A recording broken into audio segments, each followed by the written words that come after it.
And we do this with a broad catalog of offerings, developing customized learning plans, and our global delivery capabilities.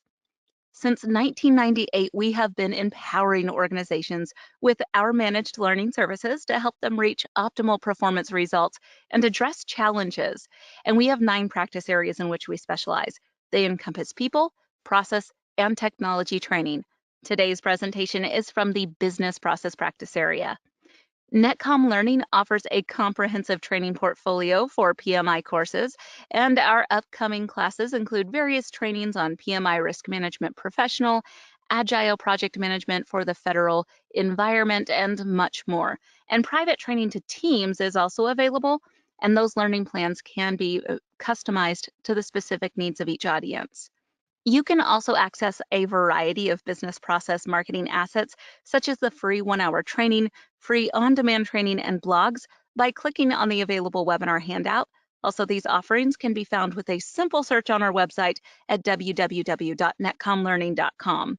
In this webinar, we will learn how to empower your team to identify and address third-party vendor risk and much more. Without any further wait, I'm going to go ahead and pass the time over to Bill to present today's topic.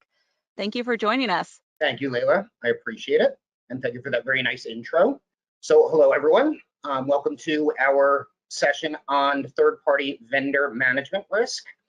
We're going to talk about understanding what vendor risks are, the top cybersecurity risks for third-party vendor management, what are third-party cybersecurity risks, and then we're going to go through several different types of risk, including financial, reputational, operational, and strategic risks. And then there will be a short session with Nishad, and then we will come back to a Q&A session, including me. So any quick search on the internet, and you will find that third-party risk and vendor risk are very, very highly listed as things that people are in general very interested in right now, because there is such a large amount of this type of risk that people are trying to manage. So you do have intellectual property risk, you have credential theft, spear phishing, fileless malware, etc. And then you have vendor risk, which is everything from cybersecurity to environmental, social, and governance risks. And then, of course, like we said, we're going to talk about reputational and financial operational risks as well. So the experts are weighing in on vendor risk. 2 of the biggest IT consulting firms out there are Deloitte and Gartner. And Deloitte says that third-party risk is becoming a first priority challenge. And what they're looking at is increased incidents related to vendors, regulators focusing on supplier risk, and the pressures for economic volatility, especially in our world right now, where people are really working on tighter margins and trying to be the most efficient they can be while using the resources that they have. And then Gartner, with their Magic Quadrant, is talking about the strengths and cautions of using different vendors and each provider's specific risks, and then the vision and ability to execute based on the requirements of your contract. And in this particular presentation, we're going to talk specifically about vendor risk and risk management on a project. All right. So if you look at the headlines right now, there are several different things that are going on in the world. This happens to be from a few months back. But at that point, there were several different things that were going on as far as different headlines. So Acelian was talking about how bad things can get, and if they do have hackers find an easy way to reach their third-party targets. So Acelian was being used as a means to enter into people's secure data and causing problems with Acelian's customers. Audi and Volkswagen had a high number of vendors that didn't have cloud storage buckets set up properly, so their vendors were all exposed.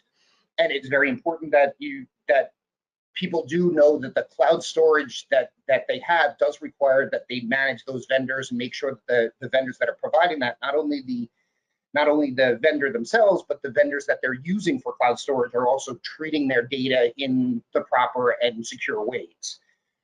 Click Studio was an example of why it's crucial for organizations to understand the cyber risk posed by their third parties, and that you can continuously assess and monitor. We are part of this presentation as we go forward is going to talk about how we do that. How do we make sure that we are continuously monitoring and remediate any cybersecurity issues that could potentially exist? Cancer Centers of Southwest Oklahoma was actually a very interesting case because not only was it a breach, but it was also a problem with protected health information. So it was a HIPAA exposure as well. And then Kaseya, in this last one, Rebel ransomware actually had exploited their vulnerability in one of their apps, their VSA, and that affected all of Kaseya's customers.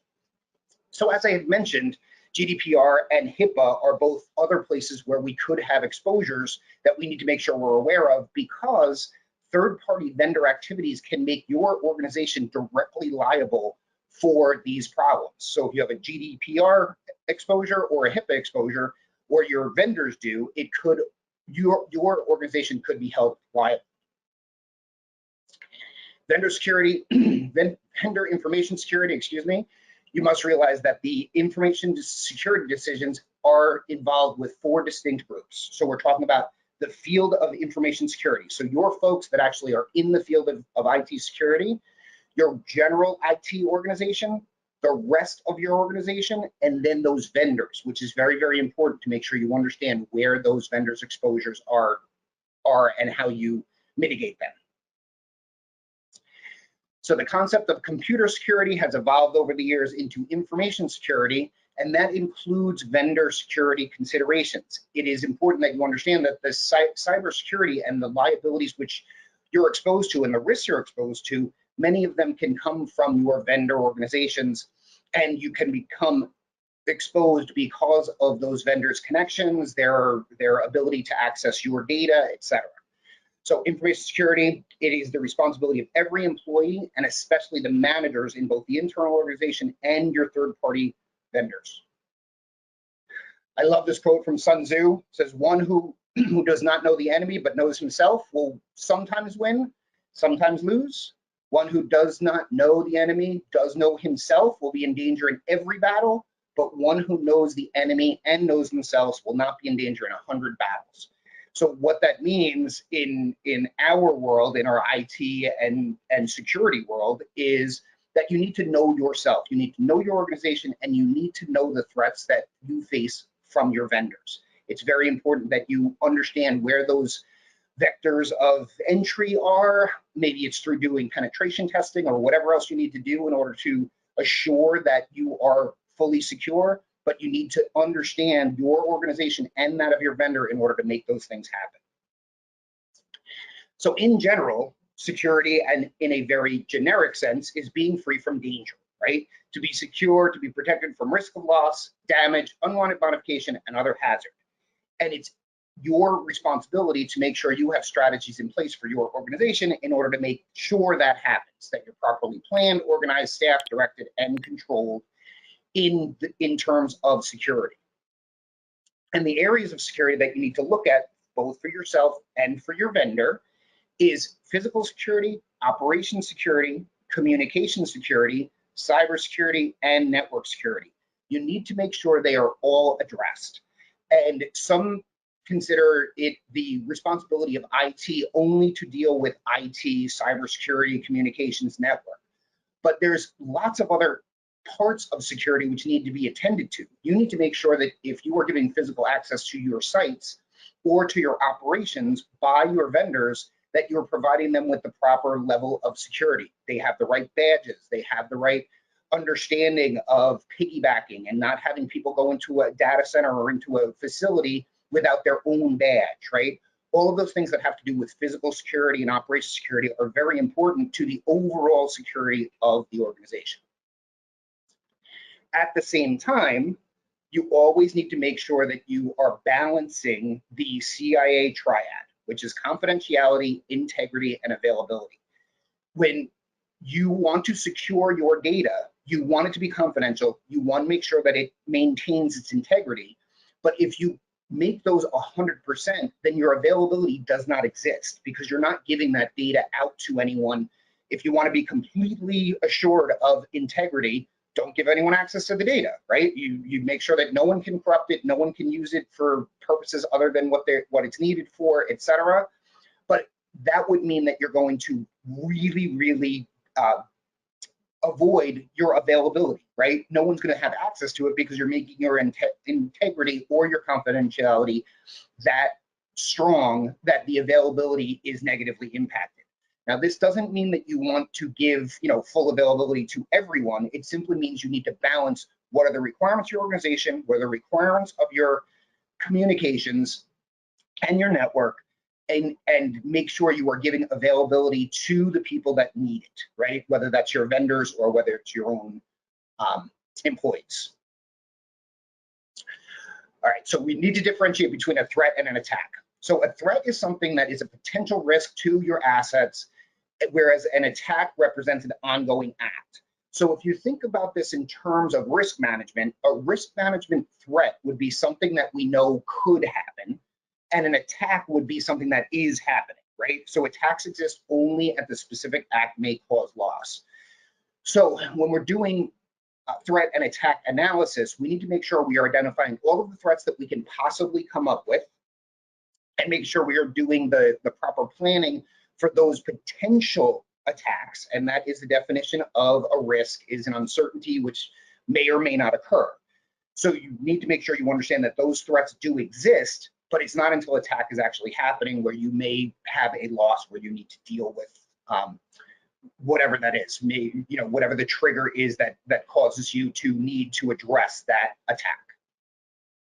So vendors must be assessed in all of the categories. So you need to look at what compromises to intellectual property, or what could compromise your intellectual property. And this could have to do with piracy, copyright infringement. These things are very, very difficult to manage when you're talking about your vendors, right? So piracy could be considered piracy, or it could be considered your vendor using your software if you've authorized them properly to do so. If it's not, then it could be considered piracy, where they're taking your intellectual property and they're using it incorrectly, right? But it may be that you've given them access to it because they are your vendor, and it may be that they either through intention or accidentally, they may be using your intellectual property incorrectly. Deviations in quality of service are definitely things that we need to be aware of, and generally speaking, quality of service is something that is owned by someone else. We generally own the internet, or own the connectivity within our own organization, but the internet connectivity, our services through, whether it's cloud-based services, et cetera, a lot of those deviations in quality of service are outside of our control. They are fully in the control of our vendors. So we need to make sure that we are managing those properly. You have espionage and trespass, you have forces of nature, human error, and as I said, we could have the accidental exposure of data, and I would hope that the vast majority of the times where we do have these kind of issues, it is due to some accident and not due to some malicious sabotage or vandalism that comes in. There are, of course, things that we know that are software attacks where you have viruses, worms, macros that cause issues. But generally speaking, there can be, in the use of our vendors, there can be instances where things are accidentally occur. You could have code problems, et cetera. And then you could have technical obsolescence. One of the things that you need to make sure you understand is, what does your vendor's structure look like? How does it function? Is there a problem? And it doesn't mean that you need to be micromanaging your vendors, right? It can mean that you are just doing your proper research. Have they had failures? Have they had technical exposures or data exposures? Have they had instances where there was theft? And if you look at the slide a couple minutes ago where we had all of those instances of headlines, right? Those headlines are all things that could occur to any organization that's using vendors, because they either through accident or through intentional sabotage, there may be exposures that occur. So what do we do about all those exposures? How do we handle that? That's the real question, right? So let's look at the way that we deal with risks. And this is vendor risk as well as your internal risks, but you will manage them in a very similar way as far as project risk, which is what this presentation is based on. So you're going to have your identified risks, your known risks, or sometimes they're called known knowns. And you're going to have a way to handle each one of those risks. So you're going to spend the time trying to figure out how you're going to handle those risks. And it could be in several different ways. You could have an avoid, which means you make it a 0% possibility that it occurs. You could have a transfer, which means that you're going to, in some way, shape, or form, make someone else responsible for that. And we'll talk about ways that we can do that. You can mitigate, which means we make the probability less. We don't avoid it 100%, but we make the probability or the impact less. And then we have, of course, accept, which means that we may just put money away into our risk budget in case those things happen. And yes, if you look across to the right, that is going to impact your EMV or estimated monetary value. And the way that those are going to be put together into your different buckets of cost is going to be part of your project-based cost, your risk response cost, your contingency reserve, or your management reserve. And the way that those are calculated is based on going back all the way to the left to the identified risks and unknown risks. That's how we identify what category those costs are going to fall into. And I'll explain that in just a minute. But first, I know this is a wordy slide, but I wanted to go through, there are several different risk responses. Depending on how you do that risk register, depending on how you look at those risks that have been presented, you are going to do your risk responses based on that list. So you're going to keep your risk register up to date. It should be a living, breathing document. This is not the kind of thing that you're going to build and then put on a shelf somewhere and never look at again. It should be, and in most cases, good project managers are looking at their top 10 risks at any particular time. And it could be based on weather, it could be based on season, it could be based on what part of the implementation or what part of the project you're working in at that particular moment, right? So your risk register may have blizzard as a potential impact to your operation, but that's not going to be the case if you're in the Northeast. That's not going to be the case if it is the middle of June or July, right? So the risk register is going to be kept up to date based on time frame, based on what the requirements are, based on all of the different things that could be happening in your environment, including, like I said, including what part of your deployment you're in or what part of your installation you're in. So you're going to stay up to date internally and externally as far as firmware patches, including antivirus. All of those things are extremely important, and that's going to be part of your risk register. How do you make sure that you aren't exposing yourself to some sort of malware? Well, if your vendors are providing you firmware updates and you are doing the patching as necessary, you should be mitigating much of that risk. Not to say we can ever completely get rid of the risk of viruses, et cetera, or malware, but we try to get there. Use redundancy where possible. So that could be part of your business continuity plan, which may be not part of your individual project budget, but it could be a part of what you have to deal with, business continuity, for making sure that you are getting things redundant and setting up, fallback sites or, other ways of a fallback data center, et cetera, where you can continue your business continuity. Obviously, I didn't want to say continuity, but that is the point. Using maintenance windows and incident responses. So making sure that when you do have an incident, that you do have the redundancy that allows you to continue to operate and support your customers, whether that's a vendor requirement or not. Make sure your vendors and your employees are following best practices, things like no shared passwords, VPN use, physical security. As I said, no piggybacking. People should all have their own ID to get into data centers or onto sites, et cetera. Use an ASL, an approved supplier list. There should be something in your organization, depending on how large you are, that allows you to say, okay, these vendors have been good, these vendors have not been good in the past. And that's usually part of an approved supplier list, which you can get from your procurement organization if your organization has one. And they should be pre-approved as far as their security requirements, anything that they had that could maybe make your environment less stable or anything along those lines. Hopefully they would not be on your approved supplier list. So these are proven entities, essentially. Also, do your own research. Make sure you do a Dun & Bradstreet. Go to Google, look at industry periodicals, find out what you need to know about those vendors if you're going to be bringing them into your project.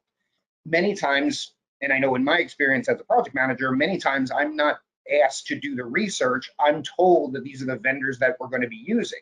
But of course, I go and I do that stuff myself. I'll go and I'll Google that company. I'll make sure I look at whatever history that company has, and are they known for being able to respond to our triple constraints, right? Are they able to give us the proper scope? Are they able to do it in the time and at the budget that we've required? All of these things are things as a project manager that you should be looking at as far as your vendors, and making sure that they're able to do what we need them to do when we need them to do without creating excess exposure for us, right? Also, watch the news, right? See, or get the news on your device or whatever, but make sure you understand what's going on in the industry in general so that you are able to respond. If possible, transfer those risks. So you can use contract flow down language. So if you are using one of the vendors as your sub K, right, you're transferring some of the requirements into the contract with them in flow down language that they are then responsible for. I'll give you an example of response time, right? So if you are a project manager and you're responsible for making sure that you are achieving a 4-hour response in order to get systems back up and running, and it is part of your requirement that you're going to use a vendor to do that, then your contract flow down language should include that language and say you are responsible for a 4-hour response, or maybe you make it 3-hour response in order to give yourself a little leeway in the contracts, you know, for when you're doing negotiations with that vendor. Maintenance contracts are another way you can do this. Insurance where appropriate. Insurance isn't always used for transfers, but you should have the proper amount of insurance in your organization and through your project for what you need to make sure you are insured for. And some of that is going to be considered overhead, of course, but you should be able to use insurance in order to transfer some of your risks so that you aren't wholly responsible if something does go wrong. One of my favorite things is MBWA, management by walking around. Stay in touch with your people, talk to your vendors, know what's happening with them, know what's happening with your applications, your data, your information systems in general. Make sure you understand that, oh, well, you know, we haven't patched in a few weeks because, you know, there's some problem in the data center that we haven't been able to overcome, right? Or we haven't been able to upgrade the drive, so therefore we're having more drive issues than we normally would be because we haven't been able to do the firmware updates that we need to do, right? So anything along those lines, and keep in mind that it is the responsibility of your organization and you as the project manager and your project to assure that you understand and take whatever steps are necessary and reasonable to protect yourself from those risks. So how does this actually play out? All of the things that I've been discussing are these top right things over here. Determine risk budgeting activity. So what you're going to do is you're going to take that risk register. You're going to look at it for, all right, we have a project-based cost, which of course is preset, right? We know what the project is supposed to cost us.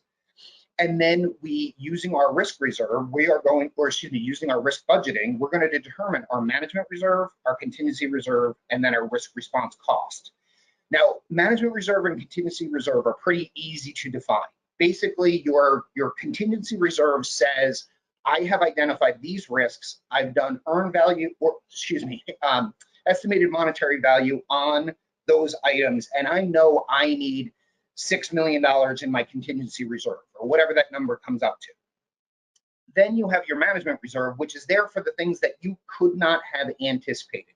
So the contingency reserve is there for the known knowns, and your management reserve is there for the unknown unknowns, meaning that you have things that you could not have possibly anticipated that you were going to need to pay for, which means you're going to go to management, you're going to ask for access to the management reserve and get some of those funds in order to handle a massive malware attack or whatever it is that you didn't anticipate could potentially impact you. The risk response cost, which is the middle here in the gray box, is the one that's kind of interesting, because risk response cost is risk dollars that you're going to spend, but they only have to do with the potential threat. Meaning that if you are going to pay money to have a redundant site, another site data center available to you in order to have a redundant site to go to in case of an emergency, you have to pay rent on that place. You have to pay for the systems that are there. You have to pay for the network. You have to pay for internet connectivity. All of those things are not based on there being an attack. This is just so you are prepared. So that's what the risk response cost is about. So that becomes part of your general project cost, if you look at the way this is lined out, because the risk reserve is only part of the management and contingency reserve, and you'll access them based on need. The risk response cost is based on the way that you're structured and the strategy that you're going to use in order to accomplish your risk response activities. So financial risk is the risk of financial transactions. It is often understood to only include the downside risk and the potential financial loss. And that's important because when you talk about risk, risk actually has two sides to it. It has opportunity and then it has threats. So you do have positive risks that can occur. Those are called opportunities, things that present themselves that you may want to have put money away in case you were able to take advantage of them. So it's not just downside risk, it's not just threat. Then you have reputational risk or damage to your reputation, and this is usually called loss of goodwill, right? It means that if you do have your vendor causing ethics violations or safety issues, it could impact you directly and it could make you have a bad name. We're going to talk about one of those in just a minute, the Takata airbag safety recall, right? I want to take a moment to pass the presentation rights over to Nishad, and he is our Director of Inside Sales, and he's going to introduce some promotions and webinar-related courses. Thank you, everyone, for joining today's webinar. On behalf of NetCom, we would like to share some opportunities for you to take advantage of. First and foremost, I wanted to share one of our biggest joys this year. We've been nominated Microsoft Global Partner of the Year in 2022. It's one of the biggest achievements as a learning organization. As you know, Microsoft has probably the largest presence in terms of anything that we do. And speaking of risk, I was listening very patiently what Bill was going through. I've been a victim of this, phishing since the morning. I don't know why, but my Gmail account has been hacked, but someone trying to hack in. But thank God I had multi-factor authentication. So I got a text message saying, "Here's your passcode, temporary password," and I knew that it was not me. Second thing I noticed that a text came in saying that a USPS package is put on hold, and click here to confirm your details. And knowing as IT professionals for many years, I knew right off the bat it was a scam. And when I, did look into, nothing happened, thank God. But this is something happening. I'm sure all of us, to some degree, are facing issues like that. And one thing that I want to ask everyone: just think of a question. When was the last time you've assessed your security skilling in general? Whether you're part of IT or not, whether you're managing IT projects or non-IT projects, IT or cybersecurity as a whole, I think it affects all of us, right? So when was the last time you or potentially your entire organization, did some sort of skilling assessment to understand? You may have the best security products in premises, maybe the best IPS system, maybe the best firewall, maybe the best policies of implementation. But if the people are not properly trained, how does that help you? So again, CIOs, CTOs deal with these questions. To address what I'm talking about, I wanted to share our innovative learning solution, which you would be able to find by going to netcomlearning.com. And just if you go here under solutions, cybersecurity solutions, and I want to quickly showcase that we are giving out free trials for organizations up to 10 individuals, and we can have a meaningful conversation, which will first do three different things, basically. Vishing, smishing, and phishing, which is the emails that we receive, the fake calls that we receive, and the text messages that we receive impersonating someone else. How do we stand against those in terms of skilling? Whether I'm part of IT or not doesn't really matter. And what are the skill set are appropriate to train you as a person and individually, or the entire organization? We can have a meaningful conversation, go through a platform. This is free of charge. We'll be able to give you access to. It will help you identify some of the key vulnerabilities. And in return, we will also provide you a comprehensive learning plan that you could take back and think about what would be the best way to implement within your organization. So that's one of the things within this, and fill out the details right here. We would be in touch, and our security experts. One of the initiatives that I personally lead is the cybersecurity, and I would be happy to get into the call depending on your need, go over in details. So that's why, and again, it's initially it's free of charge, and certainly a lot of things you can do with it.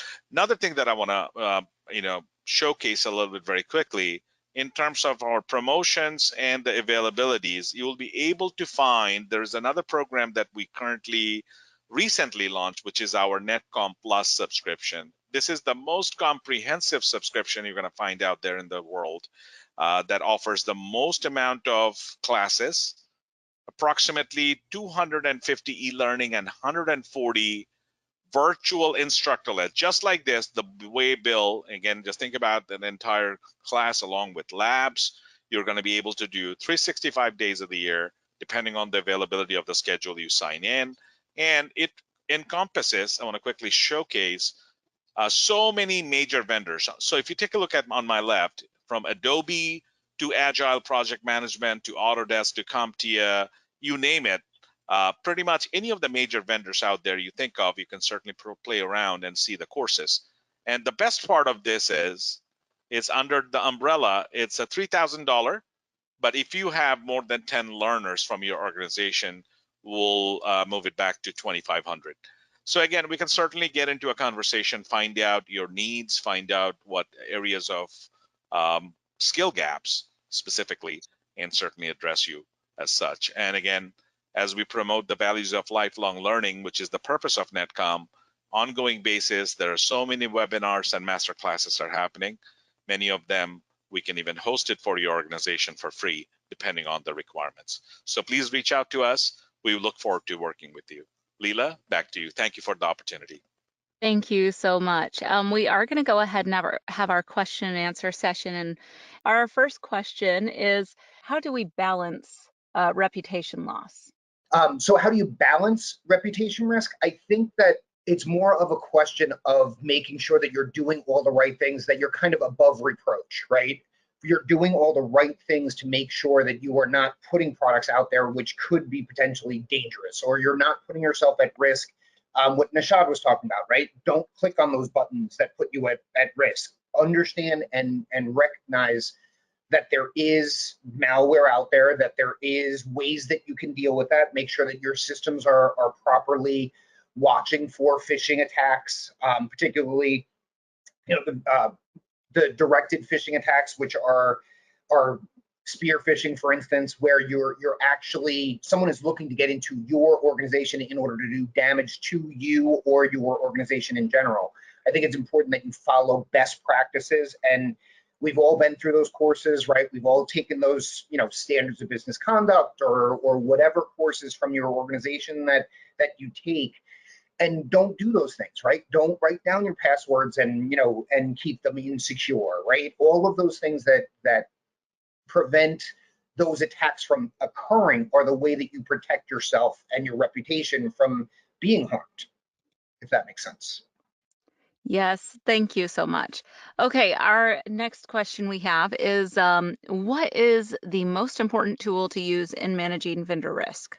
Well, I would say the most important tool to use is, and going back to what I said just before this, it is your attention to detail, right? It is your ability to understand what those risks are, make sure you are following the best practices. There is no one tool. It is a slew of tools which you, especially if you're in the IT industry, should be following those best practices. So it's following best practices, it's doing the right things, it's not exposing yourself or your organization to those risks. And as far as a single tool, I would say it is your research, right? It is your looking at the vendors that you're using, making sure you are using them appropriately, that you're using them for what they're good at, right? There's lots of organizations that provide lots of services, but you want to be using, I don't want to say best of breed, because it depends on your ability to pay. It depends on your your funding requirements in your projects and in your organization. But generally, you should be using the companies that are best prepared to provide you with the services that you need. And again, doing the right research to make sure you know who they are and how you engage them properly. Thank you so much. Our next question is, how do you categorize vendor risk? Is it internal or external?